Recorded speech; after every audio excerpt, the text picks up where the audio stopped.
What, as a feminist, are you fighting for? The continued recognition of the differences between men and women. Feminisation of culture has been tried and has failed in many ways. The Industrial Revolution and various innovations and inventions, all designed by men, have sort of unintentionally rendered the world much more amenable to the strengths of women. Nina Power is a philosopher and cultural critic whose fearless work explores the intersections of feminism, politics, and modern masculinity.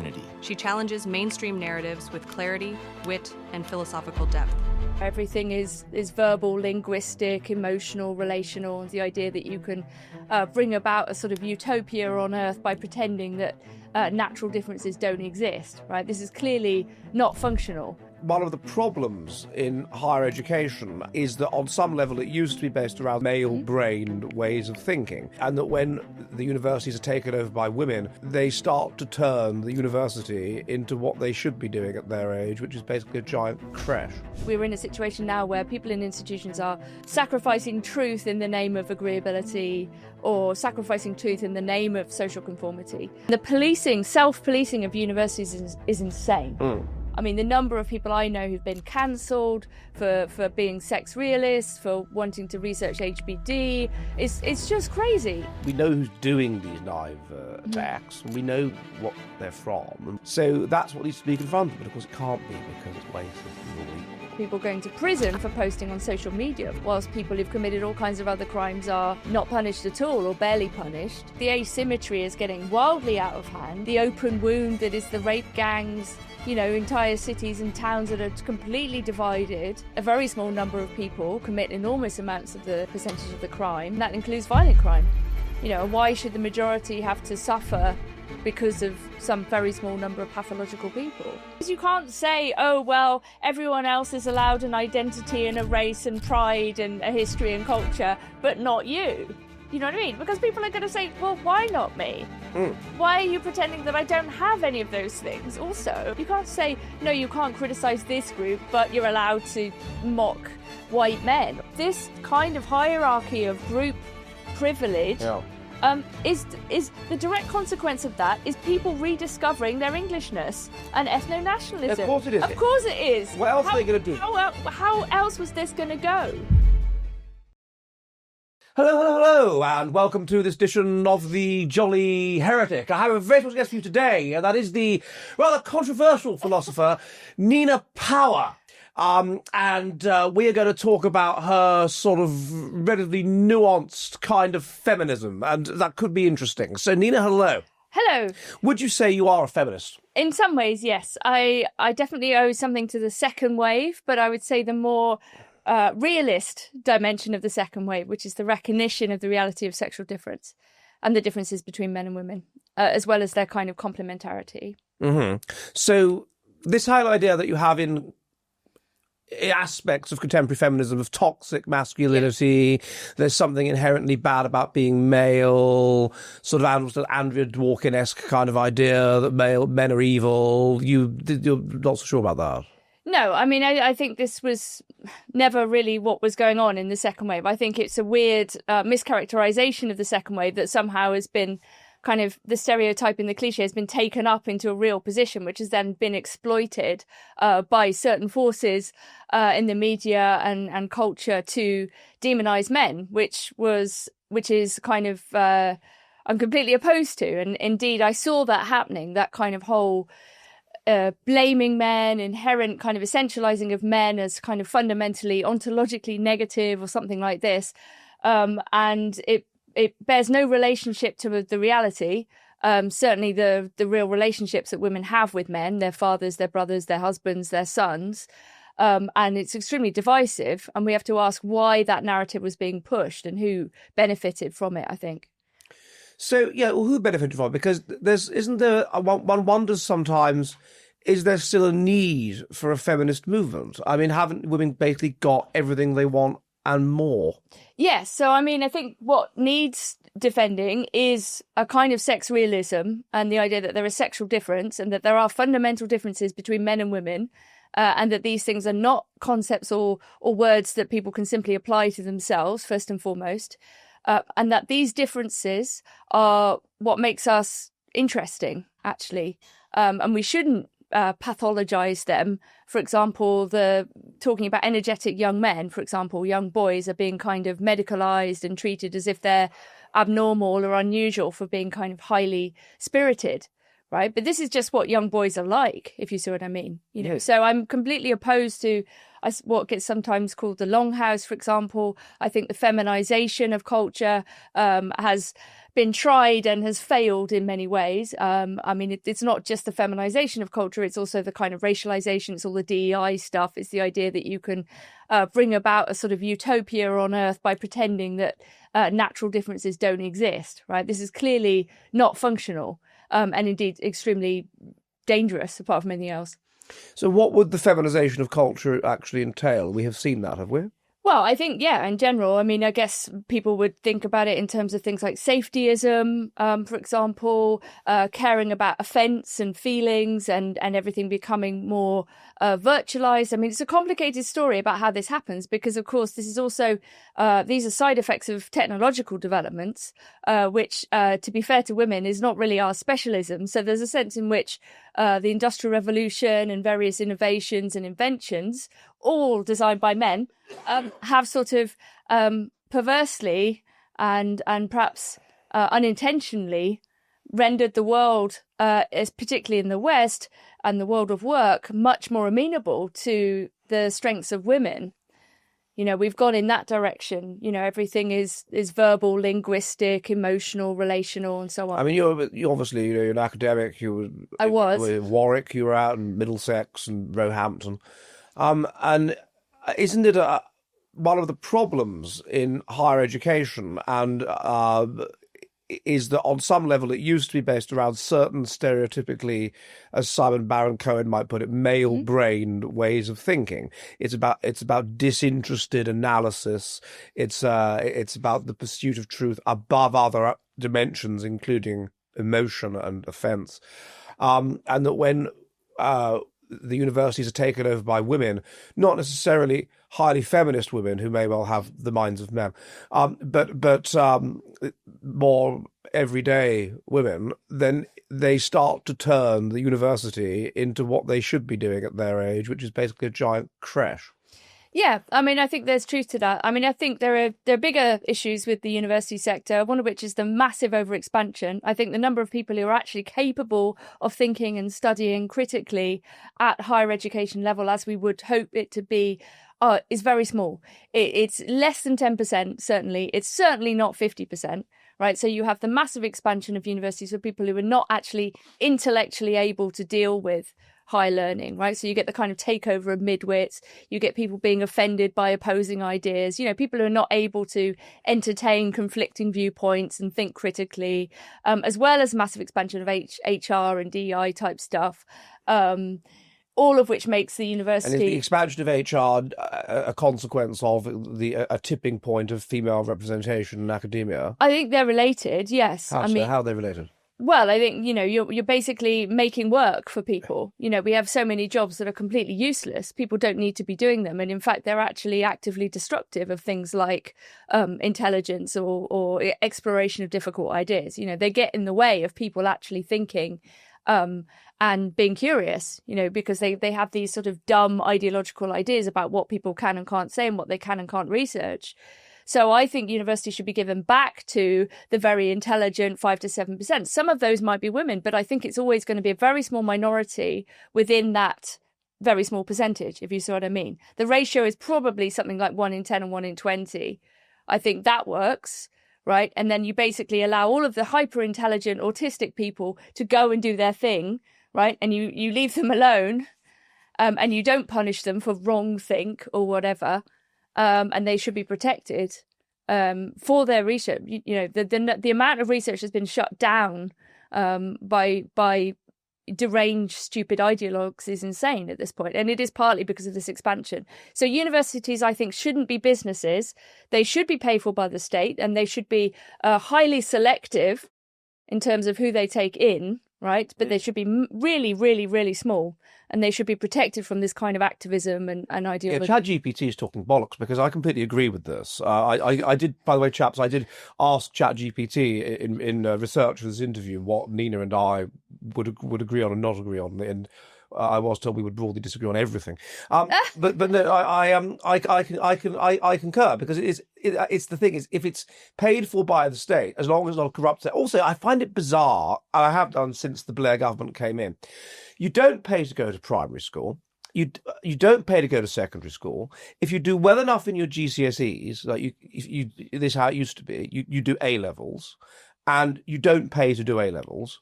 So shouldn't it follow that if you do well enough in your A levels, you go to university? Mm-hmm. And if you do well enough in your degree, maybe you go on to be a postgraduate. That seems to be perfectly logical. But no, apparently, no. Why should a dustman pay for an academic or whatever? I've never understood that at all. Well, correct. And I was the last cohort, the last year, 1997, to have free education at university on the basis of my academic achievement and paid for by the local council, right? But then they abolished that the year after. But that totally transforms the relationship to the university. Like, you're there, it's a great honour to go to university. You know, you take it very seriously if someone else is paying for you and you've been highly selected to study a particular subject. You know what I mean? It's not, you're not buying a degree. The idea of being a consumer or a client is completely absent from that. Even when, so I get the impression, I didn't want to ask you how old you were because you're a girl. So I put you into the Mormon Family Search website.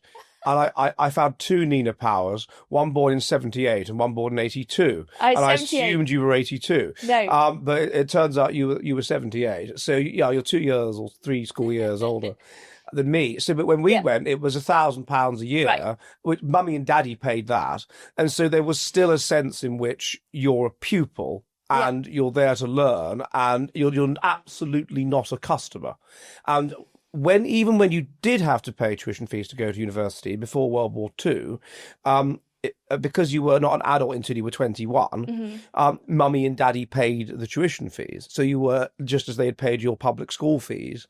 So again, you had this, and there were a few people, Margaret Thatcher, Enoch Powell, whatever, that were from state school, and they get scholarships. Yeah. But that was how it worked. And and once that's the worst thing to do, is to make them into a customer. You're literally creating sort of sophistry. Mm-hmm. Totally. No, and then you end up with people who have a little learning, which, as we know, is a very dangerous thing, you know, and they have a very sort of fixed ideological mindset.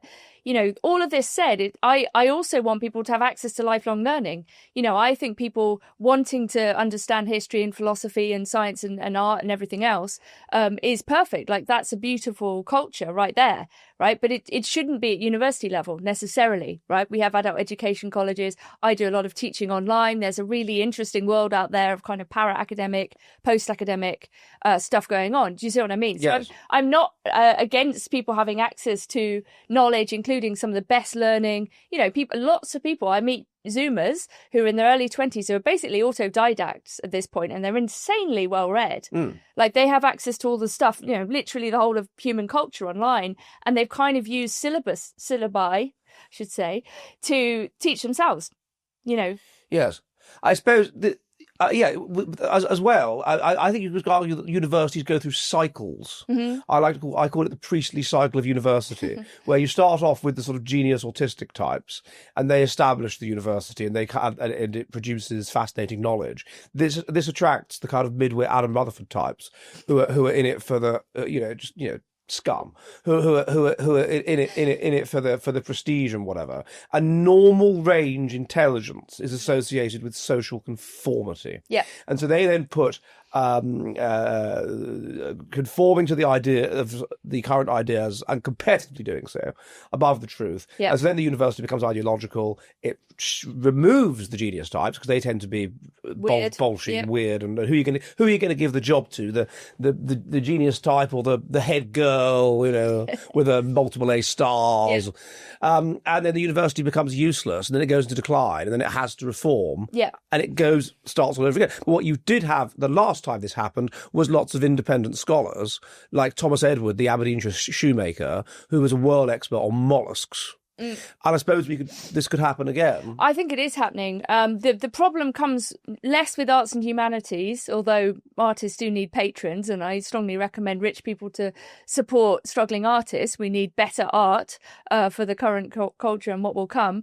But it's difficult when it comes to STEM because you need money for labs and whatnot. I mean, it's one thing reading poetry and so on. Do you see what I mean? So and I think that function is increasingly being taken over by high-tech industry and so on. You know, there are ways in which people are basically not really seeing the need to go to university anymore, and they're often at very high end, you know, of things. But yeah, I mean, I want to return the university to the sort of slightly insane, brilliant people. You know, that's who it's for. Otherwise, what are we producing? Conformity, as you say. I think about 80% of people in any regime are conformists. You know, and then maybe you have 10% at either end. Well, do they unite? I don't know. But you have people who are resisting, and then you have people who are kind of really enforcing the conformity, if you see what I mean. Yes, you have the uber conformists. Yes, you have kind of sadistic psychopaths, many of whom I've unfortunately encountered, who really want to use the regime ideology to punish people for their own enjoyment. And many institutions, as we know, have been taken over by narcissists and psychopaths because they've become so weak. They can't defend their own values. They can't defend freedom of expression. They can't defend research that tells us things that we might not want to know, if you see what I mean. You know, we should be, the really small number of very intelligent people are able to deal with information and knowledge and truths which are very unpalatable, perhaps, to the vast majority of people, particularly in a liberal regime where we've got all these fantasies about equality and universality and so on, none of which are true. Well, no. I mean, that gets us back to this feminism thing. In some ways, the idea that you can be equal but different seems to be nonsense. Women are evolved with, on average, with modally different brains from men, and in academia, it seems to be you're gonna get more male geniuses than female. Correct, geniuses. But you are going to get a very small number of women who, and as history shows us, in religious thought, in philosophy, in art, you know, there are some fantastic, brilliant women also in STEM. But they're a very, very small minority, you know. No, it's if you completely abolish the ability to have women at universities, then you cut out people like, I don't know, Rosalind Franklin, right, who was by all accounts autistic as hell. Indeed, right. So we wouldn't want to do that. I think we wouldn't want to return it to a monk-like, you know, the universities originally religious places. You know, I mean, we wouldn't, I think, want to return to kind of all male. We might want all male spaces elsewhere. Sorry. Do you see what I mean? We might want single-sex spaces in lots of different places. Well, education, apparently, in secondary education, single-sex schools, at least for boys, do tend to achieve better results. And for girls, yeah. Yeah.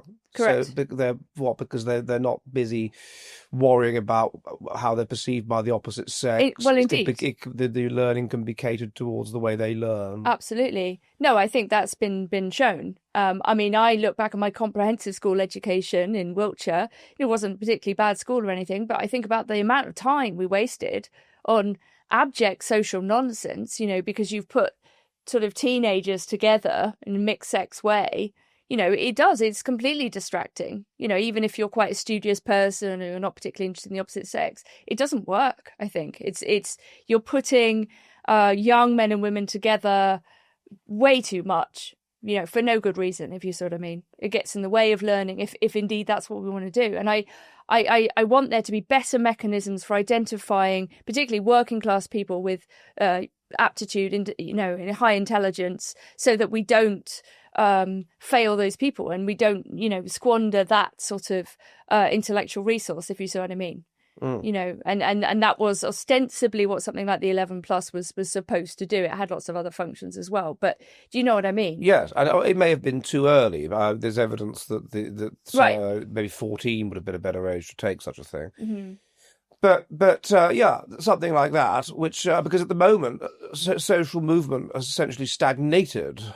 There's very little of it. If you go back to the 50s and the angry young men and that time, there was substantial social movement because they brought in things like the 11 plus, free higher education at the point of delivery, and that sort of thing, then you could get these people that could move up, and indeed even people that didn't go to university, like Colin Wilson, who were able to get somewhere. Whereas now, can we think of that many people that are intellectuals that are from working class backgrounds? Well, I think they do exist, but I think those traditions of working class autodidacticisms have largely been crushed, and we also have a very stupid culture, which is sort of very distracting and, you know, kind of very dominant.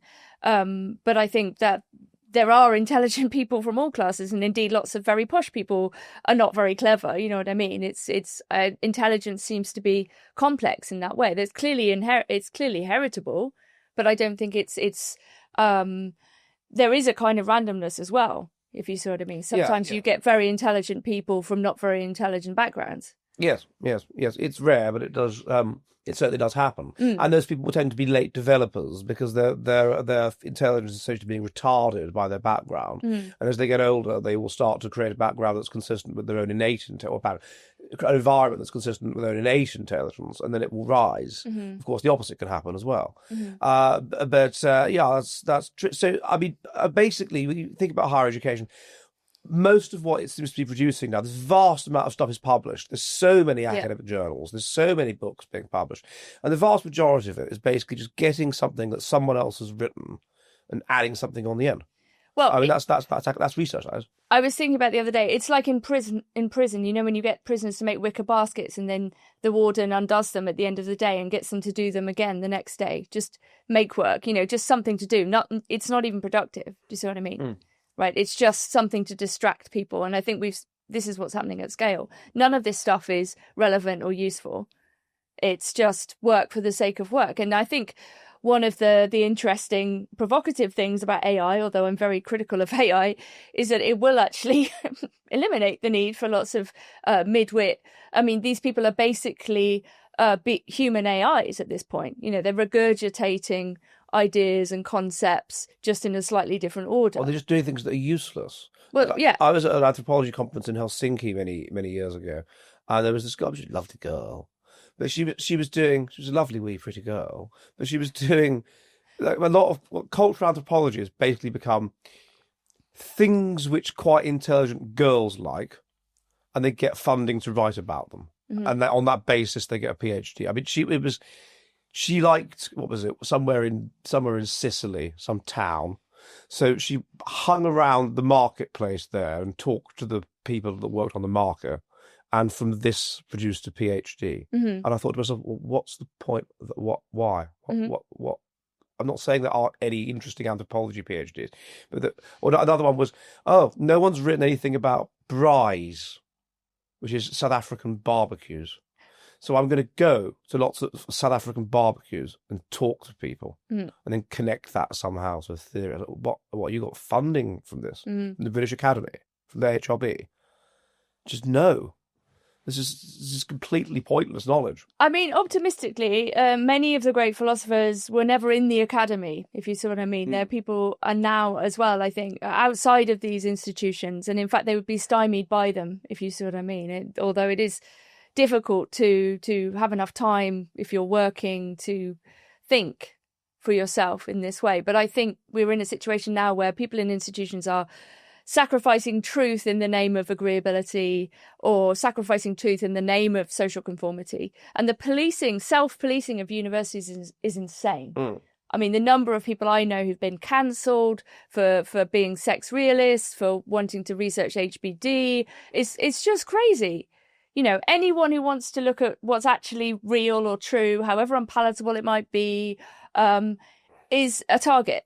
You know, this is anti-intellectualism of the highest order. I mean, this is the politicization of truth. It's a politicization of knowledge. I was told the other day by quite a prominent journalist who I know that they were going to do an article in their quite prominent magazine on some stuff I've done, a book I've got coming out. And he rang me up to say, Ed, basically, look, you know, I like you, we're friends. I am going to have to slag you off a bit. And I was like, it's okay, I don't mind. And he was really guilty about this. And was, I will, I just have to. We're a mainstream conservative magazine. And some of your ideas, frankly, are a bit barking, saying that there's race differences in penis size. I said, hang on a minute. No, I never published a paper saying that. Race differences in testicle size, yes. We don't have the data on penises. But I think if we do have the data on it, we should publish it. No, sure. And that, a lot of people would say that this is just, how can you say this? How can you, it's not, I'm not saying it, the data is saying. No, for sure. And I think human curiosity is a natural and wonderful feature of who we are. I mean, what are we supposed to do? Just repeat the same thing that's untrue because some idiot thinks that that's what we should say over and over again. I mean, that's like, it's sort of tyranny, ideological tyranny, right? Clearly. It's a complete inability as well on the part of these people to put logic and reason above emotion. Yeah. I was at this art conference the other day, and I forget how we got onto the issue, but I explained that there's at least 2 studies that have found that approximately 65% of women have rape fantasies. Mm-hmm. And this girl who worked for the Telegraph or something was obviously quite intelligent. She said, how can you say that? That's disgusting. That's a disgusting thing to say. How can you say that? And I said, well, it's not me saying that. It's not my opinion. What are you talking about? And she was just horrified. Yeah.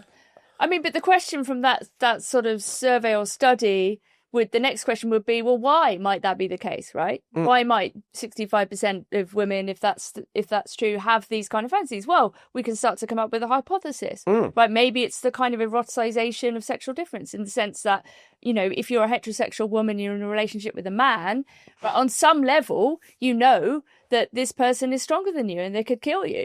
You see what I mean? So it would make sense that the women who got aroused by this would have survived in prehistory. Well, yeah, or like the part of the kind of tacit agreement is to do with the acknowledgement or the reality of that difference, right? The difference in physical strength.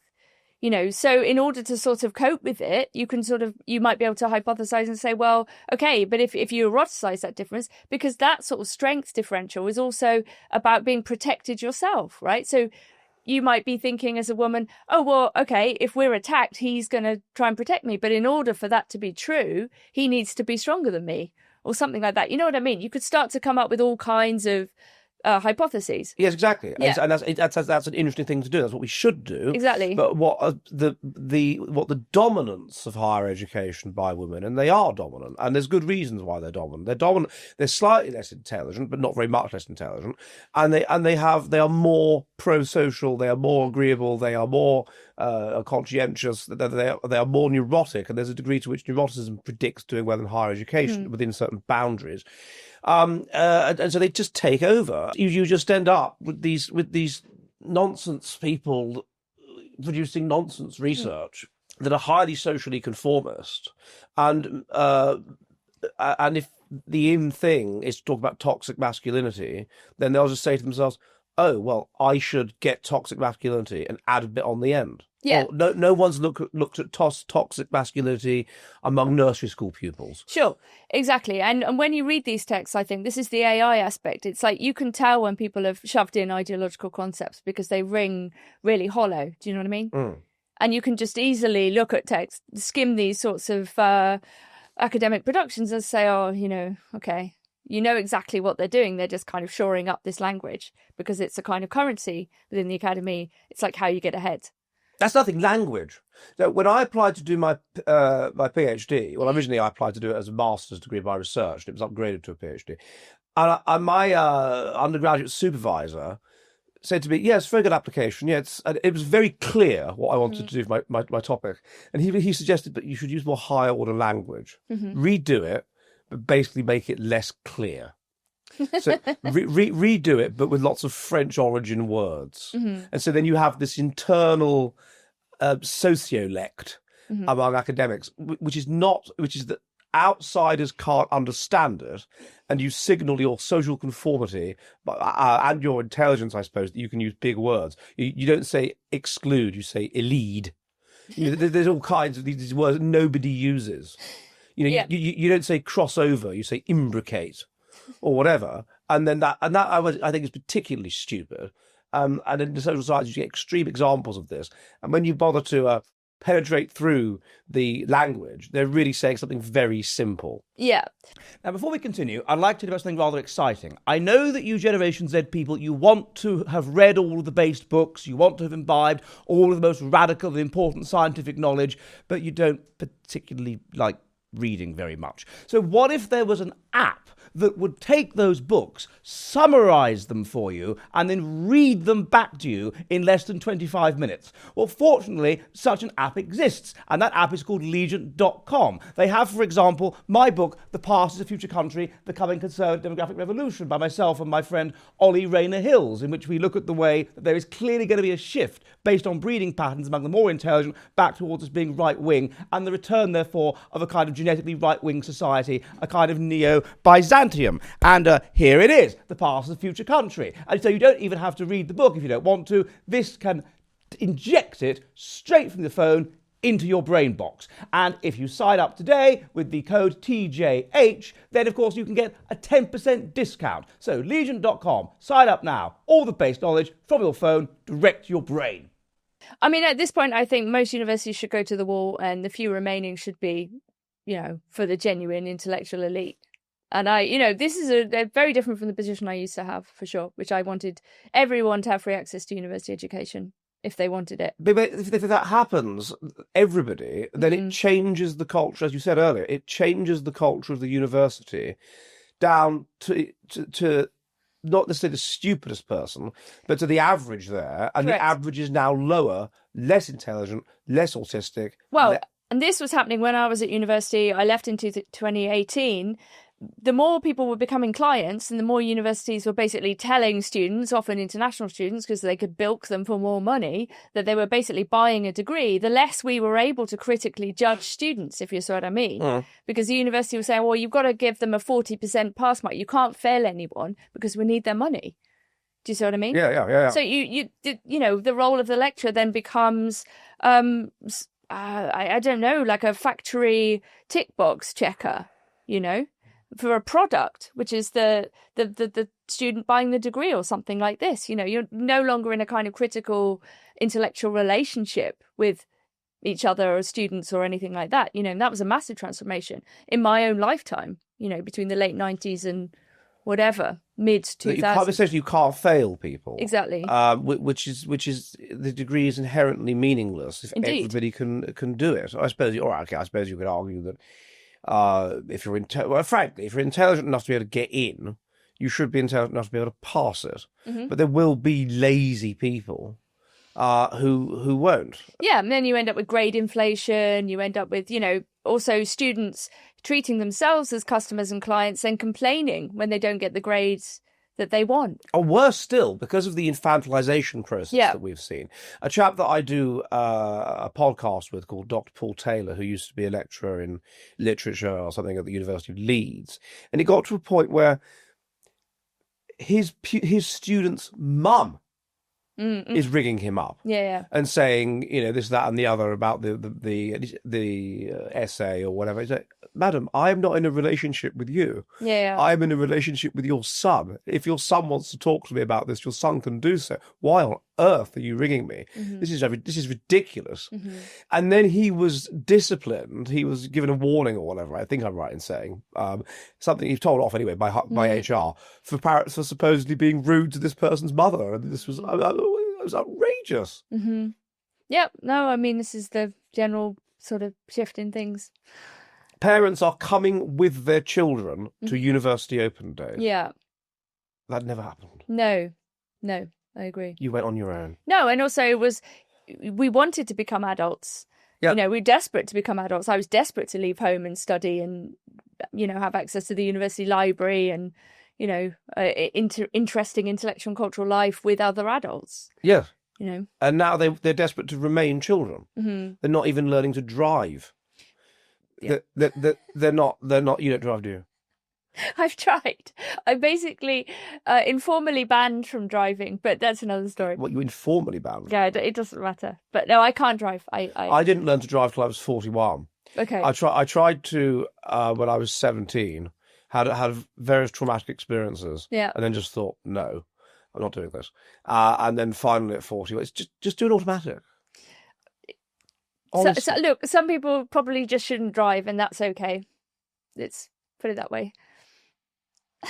Did you kill a man? No, of course not. I wouldn't be laughing if that was the case, would I? Did you run into an elderly lady with heavy shopping? No, nothing like that. Nothing like that. Did you squish a cat? No. I did have a terrible crash when I was 18, and I was about to be charged with driving without due care and attention. But they dropped the charge because they messed up the arrest. And anyway, it's complicated, but it's not that complicated. But anyway, it was just better for everybody that some people, like myself, should not be in control of a moving metal vehicle. All right. And that's okay. Okay. Well, But I agree with you in general. Like people, that these markers of maturity, right? yeah, I mean, they're having sex later. Mm-hmm. Have you ever had sex? Unfortunately. Okay, well, but they are doing that later,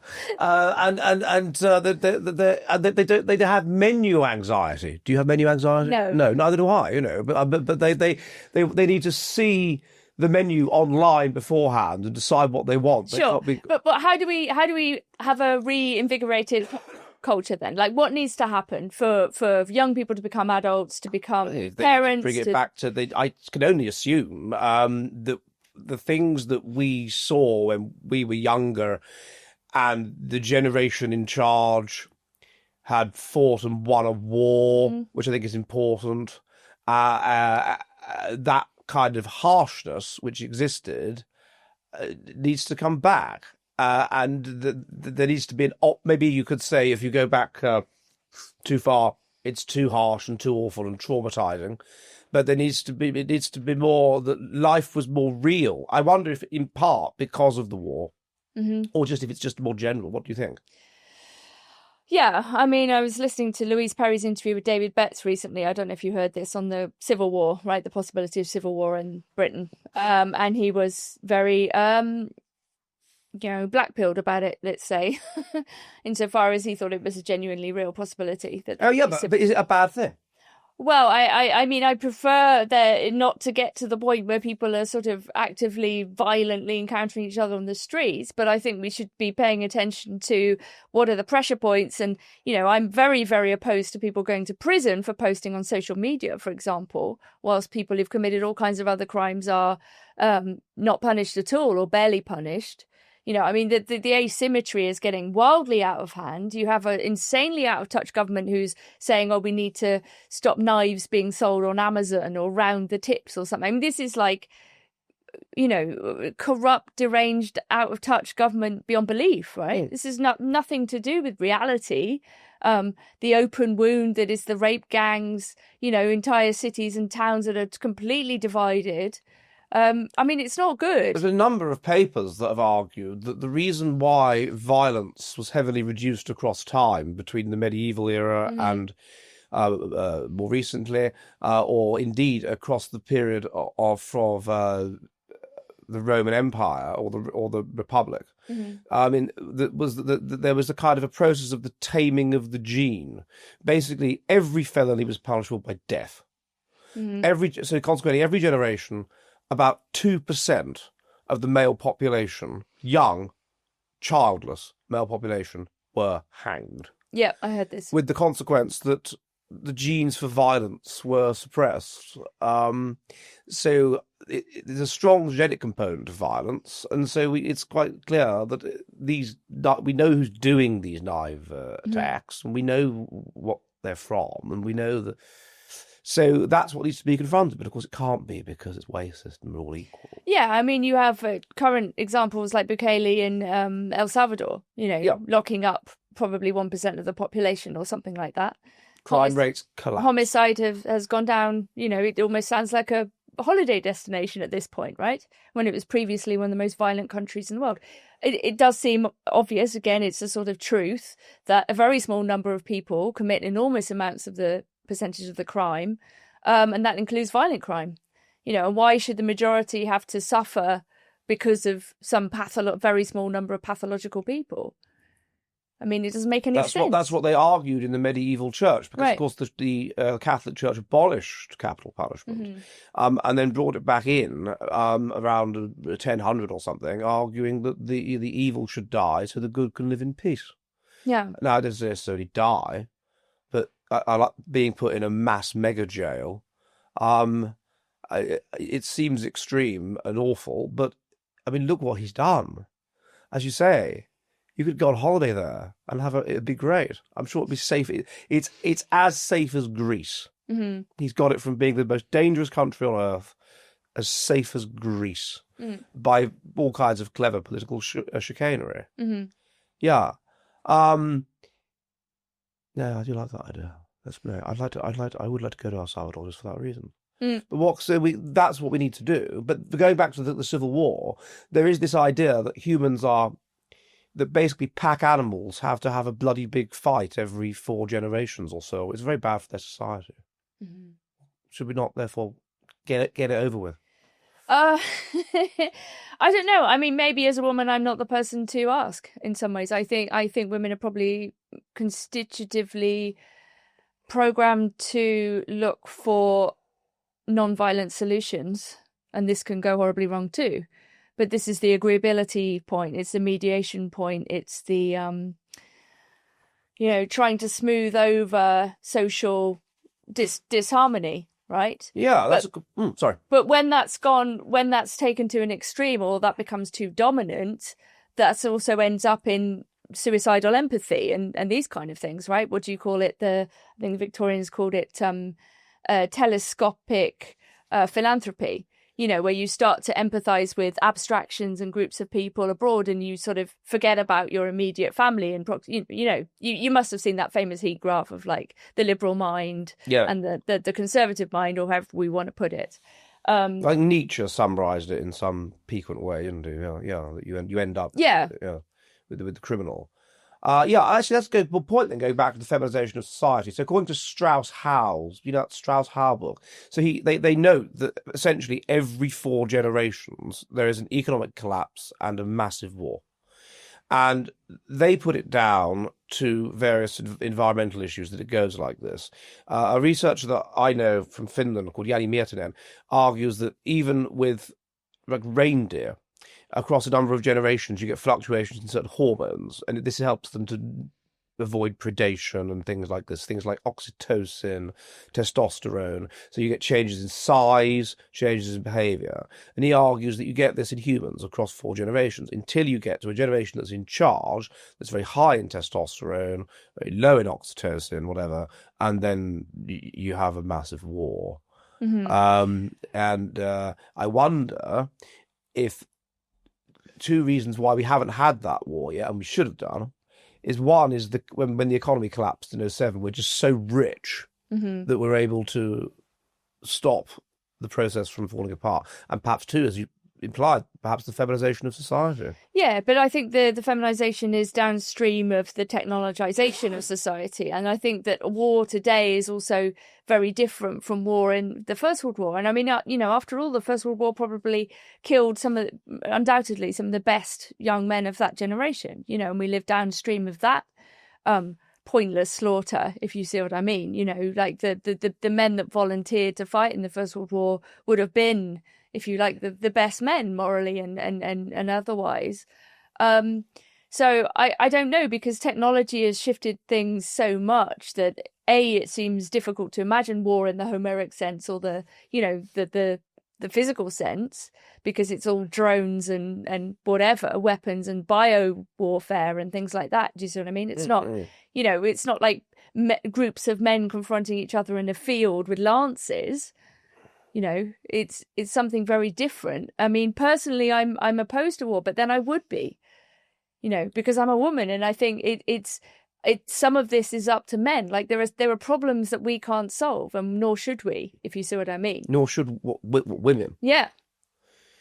Yeah. So that is a very unusual view from a feminist. Are you a feminist? Well, yeah, in the sense of being a second waver and thinking that sexual difference is real and important and meaningful in many situations, if not all. So yes. So, but then what as a feminist are you fighting for? What is it you want to achieve? The continued recognition of the differences between men and women, and the different needs, therefore, of the sexes. So how do you think that contemporary society is not meeting the needs? Well, contemporary liberal society presupposes the sort of sexless individual, the consumer individual. Work and play have all become very homogenized. Men and women are basically interchangeable in most jobs. Also in, do you remember when the dating apps, which were based on Grindr, which is a gay app, were first brought in, and they tried to bring in heterosexual dating apps for the first time? I can't remember, early 2000s maybe.